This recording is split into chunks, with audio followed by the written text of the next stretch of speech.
আসসালামু আলাইকুম সবাইকে। জিনিয়াস ডেজার্ট প্যারাডাইসে সবাইকে স্বাগতম জানাচ্ছি। আজকে খুবই কিউট একটা সুন্দর এলিগেন্ট একটা ভ্যানিলা কেকের ডেকোরেশন দেখাবো। তো এখানে মিল্ক সিরাপটা দেওয়ার পরে আমি ক্রিম দিয়ে দিচ্ছি লেয়ারিংয়ে। এখন আপনারা অনেকেই বলতে পারেন যে আমি লেয়ারিংয়ে এত কম ক্রিম কেন দিচ্ছি, জাস্ট লাইক আ বাটার বনে যেভাবে কম ক্রিম দেয় মানুষ।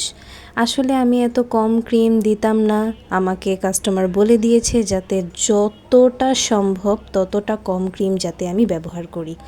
তো যেভাবে সে বলল আমাকে যে যতটা কম সম্ভব ততটা কম ক্রিম দিতে, তখন আমি তো একটু টেনশনে পড়ে যাই, কারণ ক্রিম এত কম দিলে ডেকোরেশন সুন্দর করে করা যায় না, ক্রাম বের হয়ে যায়, আর তাছাড়া আরও অনেক সমস্যা হয়।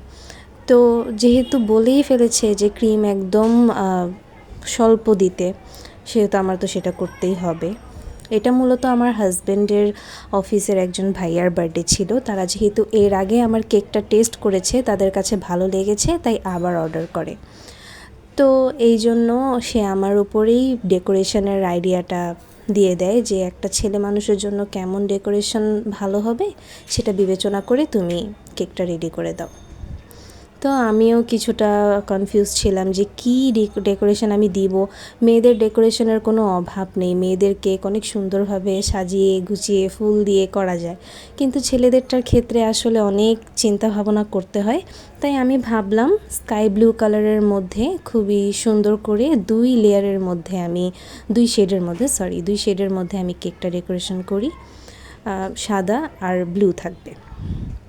তো আমি প্রথমে মনে করেছি অতটা ভালো লাগবে না, কারণ ক্রিমের লেয়ারিং করার পরে কেকটা খুবই ফ্ল্যাট হয়ে যায়, কারণ যেহেতু ক্রিম অনেক কম দিয়েছি লেয়ারিংয়ে, এই জন্য খুবই ফ্ল্যাট হয়ে গেছে। কিন্তু সিম্পলি আমি কেকটা যখন ডেকোরেশন দিলাম, সিলভার লিফ দিলাম, তারপরে সুগার বল দিলাম, এরপরে কেকটা দেখতে খুব বেশি খারাপও লাগেনি। ইভেন আমার যে কাস্টমার তারও খুবই পছন্দ হয়েছে, আলহামদুলিল্লাহ।